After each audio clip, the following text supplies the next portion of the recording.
Welcome to the Inventor's Edge podcast, where insight meets innovation. Whether you're sketching your first idea or refining a finished product, you're in the right place. Our mission is to equip you with the tools, expertise, and clarity you need to succeed as an inventor, while helping you conquer fears and limiting beliefs that may be holding you back. I'm your host, Scott Putnam, founder and CEO of Inventor's Edge. Before becoming a seasoned product development coach, I was a wide-eyed inventor with a head full of ideas but no clear path forward. I know firsthand what it's like to feel stuck, uncertain, and overwhelmed. Fast forward to today, I'm a successful entrepreneur with multiple licensing deals and products on the market. I'm committed to helping inventors like you overcome obstacles, conquer fears, and transform your ideas into tangible success through proven, actionable, step-by-step strategies that deliver real results. Join us as we bring in industry pros, share expert advice, and dive deep into the world of innovation. Ready to turn your ideas into reality? Let's get started. Hey, Andy, welcome to the show. Hi, Scott. So glad to be here. Well, we're honored to have you on, and I'm so excited to share, if we could tap into your brain a little bit here and gather some of the amazing information that's in there. And I know we were talking before we came on a little bit about your background is so incredibly diverse. I'm excited to share more of that. And maybe if you could share a little bit of that, just tell us where you're from. That'd be great. Sure. I was born on the East Coast, but I objected to the snow. So when I was 18 months old, my parents moved to Arizona, and that's where I grew up. Didn't see snow again until I was actually in my 20s. It's kind of interesting. But I grew up in Phoenix and went to school up in the San Francisco Bay Area, went to work in television, which I had worked in high school, actually, working on the local edition of the Today Show. And out of college, I didn't know what to do. So I went back to television for a good 10, 11 years. And then I went back to graduate school to get a degree in product design engineering, which is a very interesting program that combines design, art, engineering, and the Graduate School of Business as well. So you get a very interesting, very broad look at kind of the business side of design and how it functions. And then I opened up my own design consulting firm, started doing business and design consulting. Along the way, I've worked for a lot of different companies, sometimes doing my own thing. Sometimes a company brings me in and says, hey, we need to update this product. What can you do?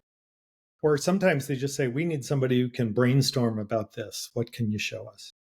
So I've been doing that for quite a few years. And in the meantime, pursuing a bunch of other things. So I love inventing. I love design. I love kind of the business side of it. And that's mainly where I've been spending my time. That's great. And I know you're one of these people that wants to help other people, and that's such a gift. And I know we'd spoken over the years, just here and there about different topics. And my takeaway after talking to you was always like, man, A, this guy knows so much, such an incredible resource, and B, so generous with your time and your knowledge, and really having that spirit of wanting to help people and share what you know. So that's fantastic. I think we're all on this journey, right? And when you can get some good information, I mean, it's always biased. You have to look at who's giving it to you. But the more different sources you have, the more you can put that into your brain and move it around and say, oh, that kind of makes sense, or oh, he's full of it, or whatever it is. But you have to do that, right? And if I can help somebody along and then they get to realize in this case, their inventing dreams, makes me very happy. So I figure that's a great way to live. It is. And it's very much in alignment with how I approach this as well and who I am. It's like, I get really excited seeing other people succeed. Like that fires me up. Yeah. And with that in mind, I think any inventors that are watching or listening, this is going to be such a fantastic topic because we're talking about kind of a little bit of a broad stroke on a few topics here. And one of them is, who are we inventing for?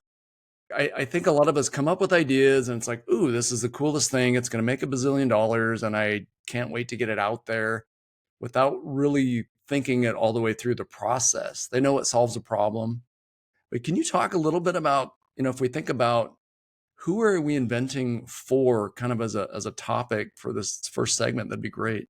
Sure. Well, the great thing is when you invent for yourself and then you can make it for yourself and you can use it and you say, that felt really good. I had a problem and I solved it. That is not really a business approach to inventing, however. So, what we need to do more if we want to be inventors and either sell or license or build products, we do have to look at markets. We do have to look at the needs of people. So, let's say I don't know, I'll just use an example. I'm an oboe player and I have a hard time keeping my reeds properly stored. And so I come up with some innovative moist box that I can put my reeds in or whatever. And I build it and it works great for me. That's fantastic. But if I'm an inventor looking at businesses and how do I commercialize this product, I do have to look kind of at the larger marketplace of oboe players who have difficulty storing their reeds. And I apologize to any oboe players. I'm not an oboe player. I was going to ask if you're an oboe player. It's a really specific example. Uh, I was just trying to think of something unusual. Yeah. And so you have to think about, wait, do other people share the same problem? Because the more people that have the problem, whether they recognize it or not, the larger the possible market for your product, right? So if I say, let's make a subtle shift, let's say I come up with something interesting for guitar players, right? Well, there's a lot more guitar players than oboe players. And a lot more people probably watching YouTube on guitar lessons and how to be a rock star and how do I play that opening riff in Layla, whatever it is. And if I invent something for that market, now I'm thinking, it's a little bit bigger.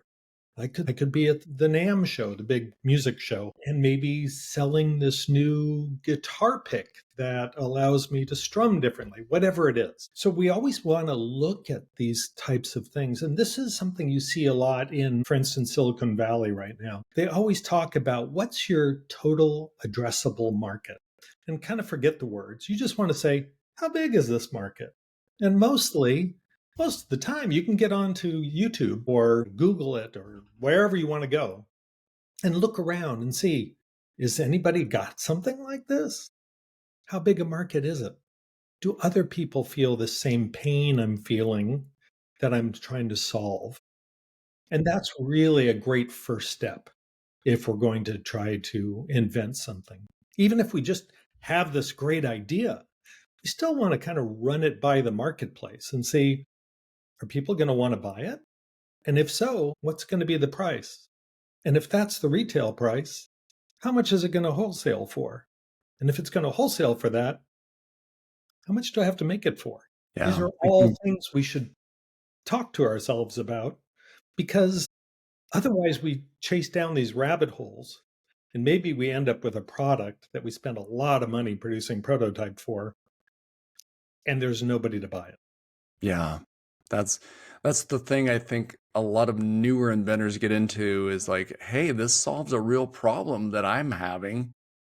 And then logically, there's going to be other people that have the same problem. But like the oboe example, like, okay, yes, there are, but how many are we talking about here? Yeah. So I think one of the first things we can do as inventors to make ourselves a little bit more aware of these issues is a process that allows us to see problems where maybe we just gloss over them normally. So a lot of times we don't think of things, right? Like I'm right handed. Every morning I make coffee.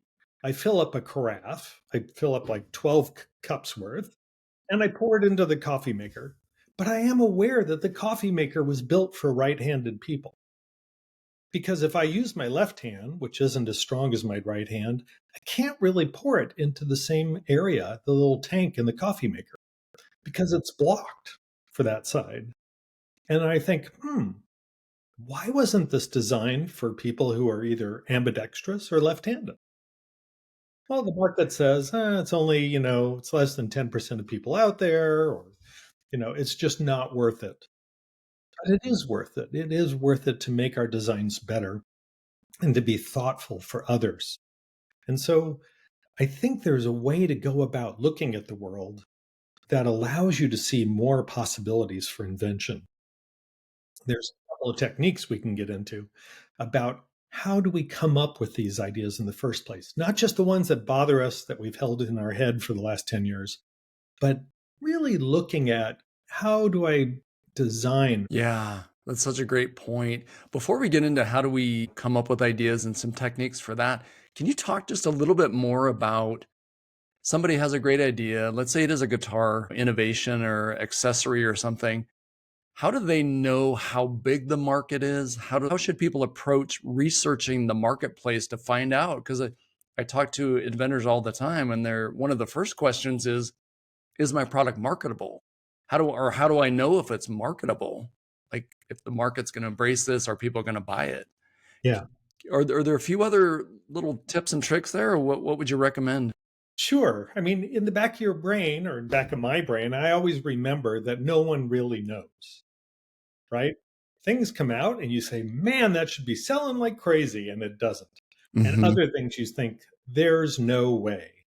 Right. And everybody's buying one, right? So let's say I invented a fidget spinner to go back, I don't know, 10, 20, 15 years, something like that, Yeah. right? And I started just fidgeting with this thing, and it was a ball bearing from a skate, the 608 ball bearings that we like to use for those kind of things. And we fling it around with our fingers. And this is kind of interesting. But who would know it would turn into this multi-million-dollar market and then disappear just almost as quickly as it came? Actually, probably tapered off for quite a while, but I don't Sure. see kids running around with fidget spinners any longer. So there's a lot of things, sometimes we create a market for a product that nobody ever thought we needed. But other times we do see there's a real need here. And if you talk with people, you'll always find pain points. That's what I consider them, pain points. Things that, man, I just hate chopping my onions or whatever, right? So you get a little chopper. Now, every 5 or 10 years, a little plastic chopper with a blade comes out onto the infomercial world, and they just give it a different name. And look, it's fantastic, and it's only $20, that kind of thing. So there's some things that stay around a long time, but others come and go very quickly. You really want, as an inventor, I think, to find areas that you personally are interested in and then go after those areas. And what I mean by area is that if you're going to be spending time at trade shows, you should go to trade shows that are interesting to you. If you're Right. coming up with a golf product, go to the really big golf trade show, which is the PGA show, so that when you're there looking and doing research, you're also really enjoying it and you're getting to know more about it and talking to the people involved. That's a great way to go. Or a hardware thing, go to the National Hardware Show. I can't stress how important trade shows are. And trust me, you can get into any single one of them, even the ones that seem really locked out to you. There's Hmm. always a way around to get your foot in the door. That's one way to start to get to know the marketplace. Simple Google searches will tell you how big markets are. Hmm. Trade publications are really good at that. So, a trade publication, for those of you who haven't been uh, to trade shows, they usually have stacks of them at trade shows. And I go and pick up every single one. And then on the flight home or the drive home, or after I get home, I just look through them all and try to get little tidbits of information about the marketplace. And you can start to see, these are the things that are selling. This is how much they're going for. This is the size of the total addressable market. You'll see that sometimes listed. How big is that market?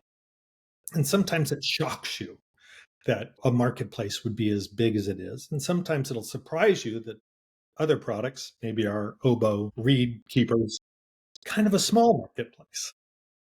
Yeah, it's such a good point. Those publications, I think, it's one of the reasons I like trade shows to grab some of those as well and read through and find out what's trending and what's the hot, products in this category. but also just getting eyeball time with people, shaking their hand, exchanging business cards. It's so powerful. I think, yeah, like you mentioned too, getting onto Google Trends, like really diving into it a bit deeper. I know when I started, it was sort of like, okay, I have this great idea. I got my prototype. I know it works.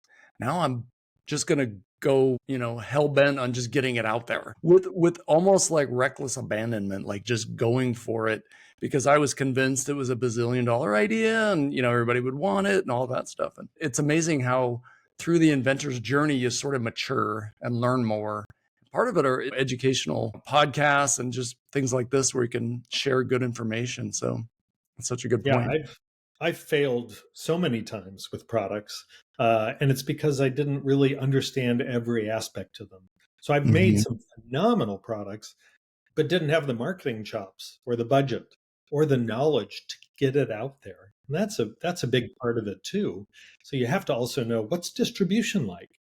Like I did one product and I went to some shows and they were like, "Oh, there's a great product, but until you have 10 more SKUs, right? 10 more items in this line, we're not going to carry it. We don't carry a single SKU." What? But it's a great product. We said that doesn't matter. It's Yeah, a business decision.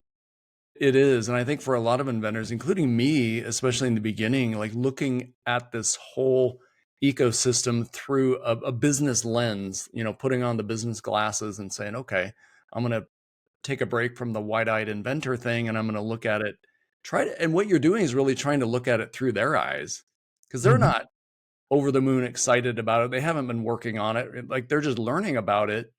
So they're thinking about what does this look like in our company? Can we make money with this? What does the opportunity represent? Not so much like, oh my God, wow, this really works. Yes. Yeah. Just really working, being a cool product it's a little part of it. It's like they used to say that, inspiration is 10% and perspiration is 90% of the product. And Yeah. it's kind of true. Absolutely. So circling back to generating ideas. I mean, some people have the inventor's brain where it's like ideas just bubble up out of you, and every time you look at something, your brain starts improving it, or like as you travel the world or interact, it's like you just see opportunities and new ideas everywhere. Other people are like banging their head against the wall trying to come up with like one good idea.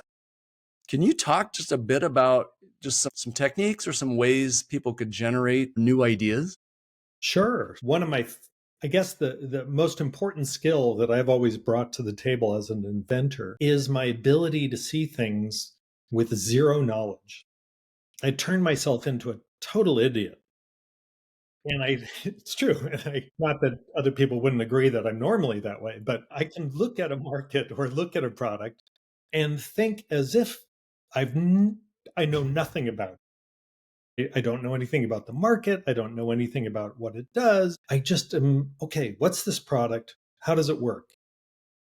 And coming to products that way, or coming to areas that you want to invent for that way, is incredibly powerful because we get rid of the preconceived notions. So if everybody makes a bicycle that has two wheels and a chain drive, your bike that you might invent is probably going to have two wheels and a chain drive. But the inventor looks beyond and says, why two wheels? Why not two in the front? Okay, I've seen those bikes at TV movie studios. They ride around on tricycles, but there's a basket in the front. What if that's detachable? How would a stand work for that? Could I use it shopping and then attach it to the frame and then ride off? These are the ways that we start to generate ideas. Another technique that I found particularly powerful, not just for myself, but for other inventors, is to make what's called a bug list. Now, a bug list is something that you can do on your own, or you can do it with other people. And you just start writing down things that really bug you, like whatever it is. Oh, the front door, the keys, and I'm got my hands full and I'm trying to open the front door with my keys. It just drives me bad. Well, that could lead to some invention of a voice operated door lock, right? An inexpensive voice operated door lock where you say Inventor's Edge and suddenly it opens. solve that problem. Well, that's one idea. And it's an idea that perhaps has value. So you would look at, how do people get in the house now? You'd go talk to your friend. Hey, what do you do when your hands are full and you try to open your front door? It's this kind of a way of looking at things that we all accept that leads to inventions like cars that you can run your leg underneath the back and the hatch opens, right? Automatically. It's kind of a nice little invention. But those bug lists can be just general or they can be very specific. In the past, I've often followed around somebody who was a professional. Let's say somebody who worked in a hospital as a nurse, somebody who carpenters. I love following carpenters. I'm also a carpenter, but I like to see how people do things. And you follow them around, and as they're doing things, you can ask questions. Hey, why does that pencil keep falling down into your tool belt? Right? So right away, your bug list is, I can't keep pencils readily at hand while I'm doing carpentry. It doesn't have to be that specific, but you get the idea. Yeah. I'm cooking. Why do I have to go over here now to get this and do this to this product? Because I need to keep stirring this chocolate. I need something that could stir it automatically so I can do these other things. So you really want to just come up with lists of things that really bother you in these other bug lists, or And- even slightly bother you. Right. And I love what you mentioned about kind of putting yourself into a different world. Like maybe I notice if I'm around somebody and I know nothing about their profession, my brain's going and I'm seeing it differently than they are because their filter's different. So let's say somebody wasn't a carpenter, but you hang out with a carpenter all day, you probably come up with tons of ideas like, what about this and why it is? And isn't there an easier way to coil up the extension cords? And, all of those kinds of things. I know my wife's very much a foodie, and a lot of times I'm in there as she's preparing things and I'm like, why isn't there something that makes that, yeah, holds the wooden spoon up or something? It's either on the counter or on something, just things like that. So I think if people can deliberately take yourself out of your own world a little bit and get into a different world, you're going to see all kinds of opportunities and things. And then asking those people, because I think as humans, we get conditioned. Something bugs us, but we just kind of deal with it like, oh, that's just the way it's always been. It's always kind of been a little bit of a pain, but I deal with it and it's fine. And someone else is like, why don't you just do it this way? And they're like, I didn't even think of that. Exactly. I mean, you can see that sometimes. I mean, you hit the nail on the head right there, to use the carpentry analogy. But to really see things through other people's eyes is a phenomenal way to look at products as an inventor. So I remember even in graduate school, we went to a hospital and were assigned to a staff, and I was in the surgical ward. And I looked at what they had to wear, and they were slipping around the floor because the floor gets pretty disgusting with liquids and bloods and things like that. I was like, well, why are you guys wearing these booties? Oh, well, we have to. Well, the booty has no traction. Oh, yeah. Yeah, we just hate them. Hate them, but no solution. So we just took hot glue and started putting it on the bottom of these booties. And they would walk through the hospital ward going, oh my gosh, we don't slip anymore. So many things that we accept, you and I accept. Somebody looking from the outside can sometimes say, why? What if this occurred? What if you had this item? What if we made this change? And so often it's a subtle little change. And that's a great way to get those inventing muscle exercised, because it really is a muscle. With practice, you become a better inventor. With practice, you come up with more and more ideas. Do a bug list now. Do a few bug lists, and you'll see that they start to flow out. Yeah, Once you get a little practice. absolutely. I noticed too when I really got into inventing full time, all of a sudden I was waking up either in the middle of the night or first thing in the morning. It was like, I got it's like a new idea a day every morning. So I'd have my inventor's notebook by the bed, jot them down, then later read through it. Sometimes it's like, what the heck was I smoking before I went to bed? Other times it's like, oh, that's brilliant. But yeah, I think that's such a good point. Like really journaling it out, keeping track of what bugs you. And I think, making those little incremental improvements. And I think that's another misnomer. A lot of people are, new to inventing or just have the inventing mindset, is that it has to be this earth shattering, completely new thing that nobody's ever heard of, that revolutionizes the way humanity lives. It doesn't. Like you said, small improvements make a big difference. Yeah, a lot of times it is just an incremental betterment of a product that Right. really makes people open their eyes and go, "Holy cow, I never thought of it that way." And Yeah. and you advance the art that way. And the other thing is, you talked about keeping a notebook, which is a fantastic idea. What you'll find is that you might have 20, 30, 40 great invention ideas. And after you really look at them, you'll say, well, there's one here that's pretty good and one worth, pursuing. And this other one, I should research a little bit more. Yeah. If that's your hit rate, you're doing fantastically. Hmm. Yeah. So it is a numbers game in a lot of ways. And you really have to allow yourself to just come up with ridiculous things, because that's your creativity burbling inside your brain. So Hmm. come up with a ridiculous item, and then perhaps some variation on that. You pull it back a little bit. You say, oh, well, there's something that could work. Hmm. Dog roller skates.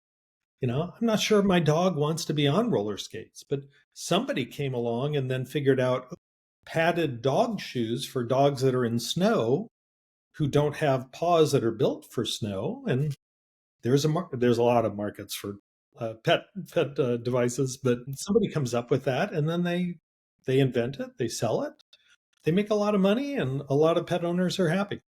Yeah, it's so amazing. And I know we talked a little bit about, you mentioned the Bassomatic, kind of taking one technique, using it for something. Can you talk a little bit about that? Sure. That was interesting. I'd been watching something because Saturday Night Live recently had their 50th anniversary.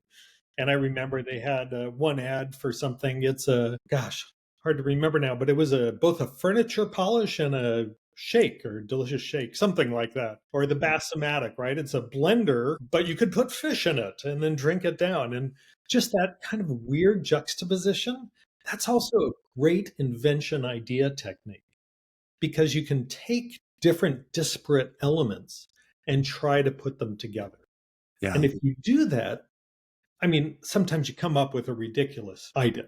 idea, but once again, that's the brain doing creative work, Hmm. and it'll morph from that into something that's much more concrete. So you Yeah. just need to let your brain, as you're exercising it, right? It's a muscle. You're exercising. You're getting it to work well. You're coming up with all the ideas. Never poo-poo the crazy ones, because that's the Hmm. brain being creative. So For sure. let it happen. And then you can say, well, obviously nobody's going to buy a toothpaste that also works to clear your car's headlights, from that film it comes on. No, nobody wants that. Sure.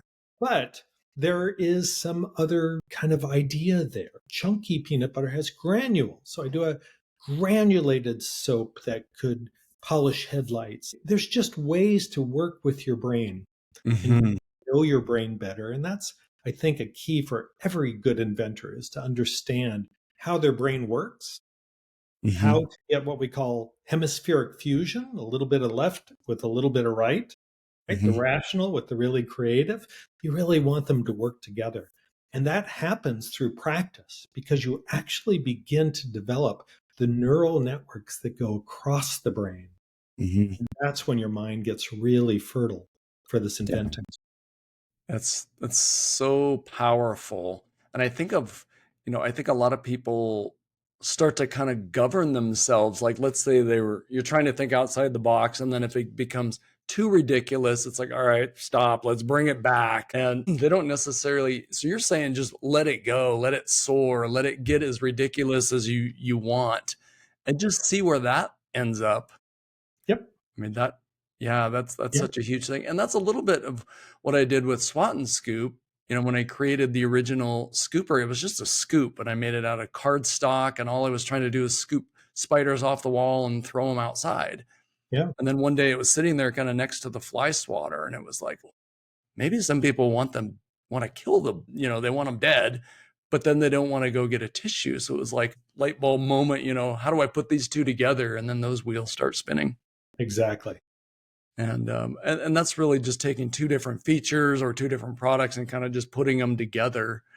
And that's a powerful thing. And that led kind of into me thinking like a direct marketer, like, well, wait, there's more. It's not just a scoop. You can also swat, or it's not just a swatter. You can also scoop and catch and release and all these kinds of things. How far into that do you recommend people going in terms of like but wait, there's more and some of Well, that? it's great that you bring that up. I actually have a fairly deep background in infomercial production and product design for infomercials. It's a highly competitive area. It has very interesting economics. Of course, now a lot of infomercials stream more than broadcast. If you went back a decade or two, they were very much broadcast only.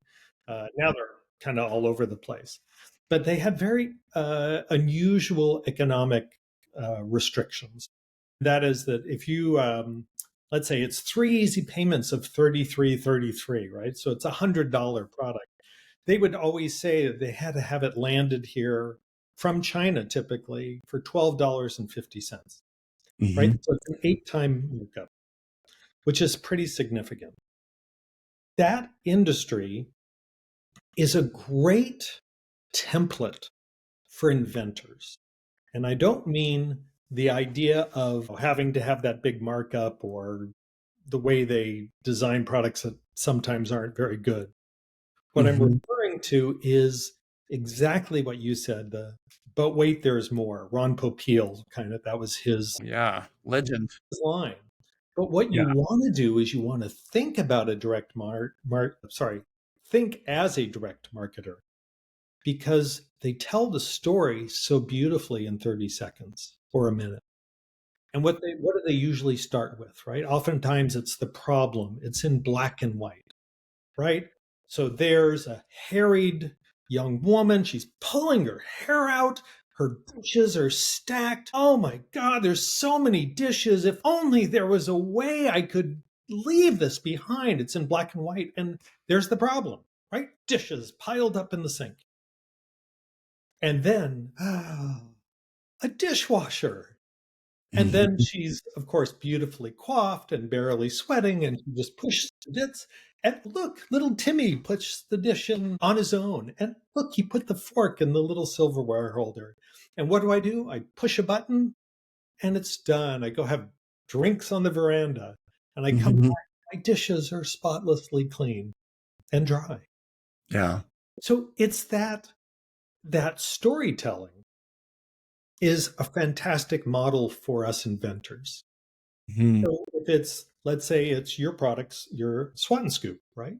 You want to say in black and white, there's 80 million flies and spiders around, and look, I'm being infested and it's horrible. And what do I do? And ooh, I can't touch that Kleenex. And then, wow, bright light. Here's the product, and the product looks gorgeous. And now we take it and we show how easy it is and effortless it is. And here I am in my tuxedo on the way to the awards assembly. And I just flip one off and scoop it up and goes here. It's a great way for us to think about our inventions. Be able to tell somebody what the problem is very succinctly, very quickly. Say, here's the answer, and it'll make your life better. That's pretty much the model of every single infomercial. And it's very powerful and effective. That's why they're still around. That's why they all follow the same progression.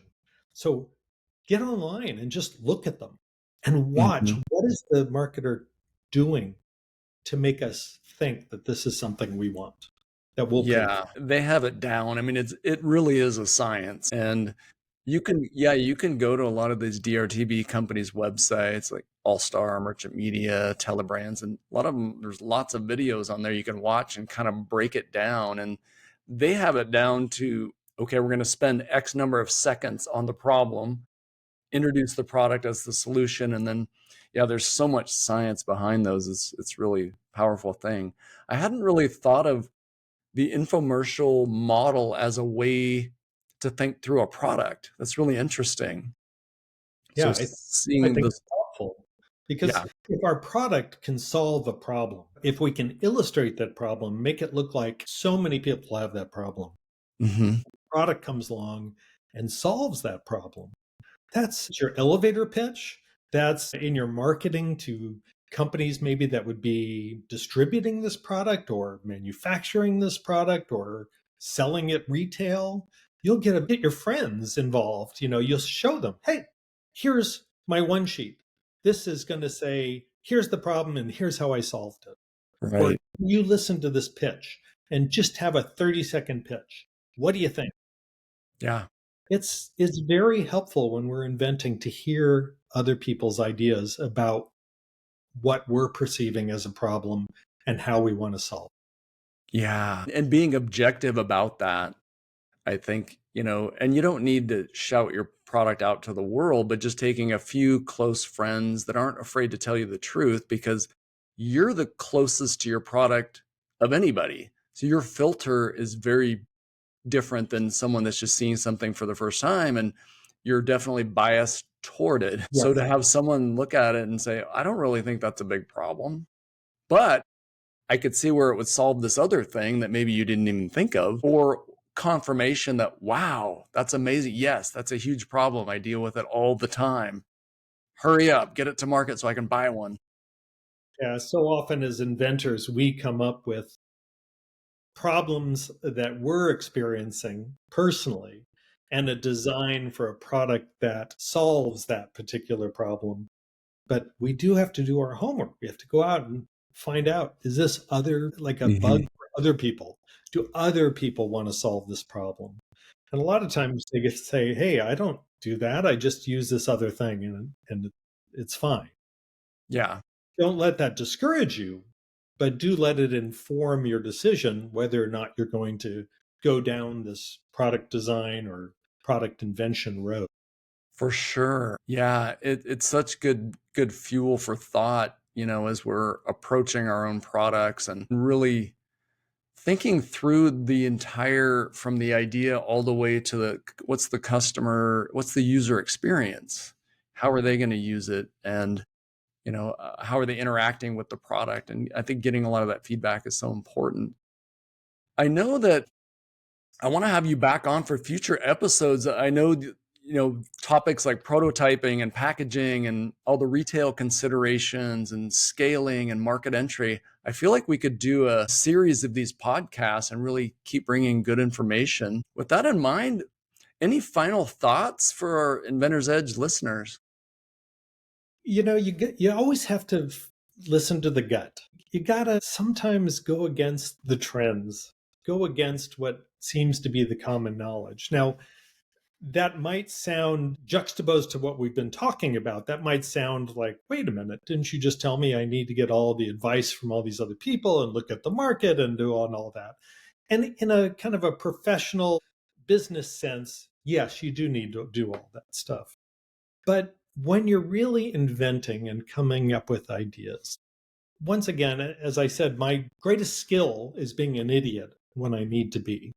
And so approach things with really fresh eyes. And there are so many inventions out there waiting to happen, so many things that people have no idea would be helpful for them, so many improvements to existing products, which I think is the gold mine area, where people know about a product. Oh, yeah, I use that. What are you doing to make it better? And then you come up with something better. Very, very powerful, right? Yeah. Because the marketers already know about it. The Mhm. retailers already know how it sells. And then you make this big change to it and it so improves it. That's just a fantastic way to do it. And don't discount the things that are out from, right field, right? Like we always hear about, oh yeah, they were trying to do cleaning for wallpaper and it ended up becoming, was it Play-Doh or silly putty or something like that. There's a Yeah. lot of those ideas out there that were made for one thing and work fantastically for something else. So keep your mind open and really exercise it, because it is this, inventing is this muscle. And the more we do it, the better we get at it. And the better we get at it, the more ideas we have. And since it's a numbers game, you want to do that. You want to come up with all kinds of cool ideas. And that comes from practice. Yeah. Awesome. Such great stuff. Thinking of the inventor brain, it is a muscle. You need to exercise it like our bodies, and it will improve. You will get better. And I think the more ideas people have too, the less sort of, death grip they have on just one. Yes. And I think maybe and if it is just one and it's a great idea, maybe that's a huge success. But I love what you mentioned about, all of this, it really is a numbers game. And I talk a lot about that as well. And it is a gift. And as humans, we are creative creatures that will always create and expand. I think that's part of the reason we're here, sharing our ideas with the world and knowing that we're never going to run out of ideas. There's always going to be more products and more, ideas to share, as well as problems to solve.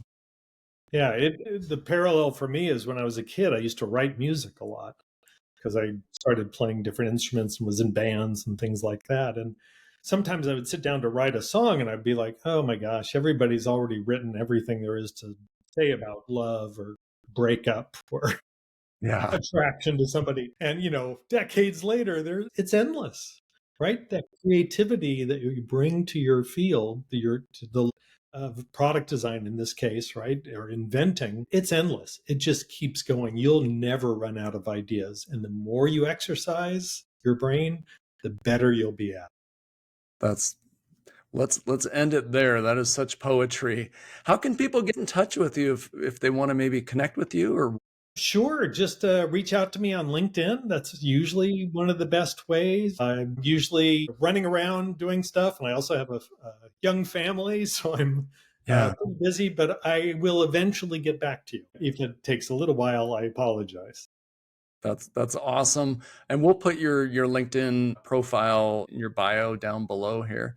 And for future episodes, are you open to coming back on? We could talk through prototyping and packaging. We can talk about this stuff for hours. Nobody wants to sit and listen to hours of podcasting all in one shot. So I think if we break it up, it's probably a good idea. Sounds great. Well, thanks so much, Andy. I really appreciate your time, and we'll look forward to having you on another episode. Oh, it's been my pleasure, Scott. Take care. You too. Thanks. Bye-bye. Bye. Thanks for tuning in to the Inventor's Edge podcast. I'm your host, Scott Putnam. And if you enjoyed today's episode, don't forget to like and subscribe, leave a review, and please share it with fellow inventors. Your next breakthrough could be just around the corner. For more tools, tips, and resources, visit us at inventors-edge.com.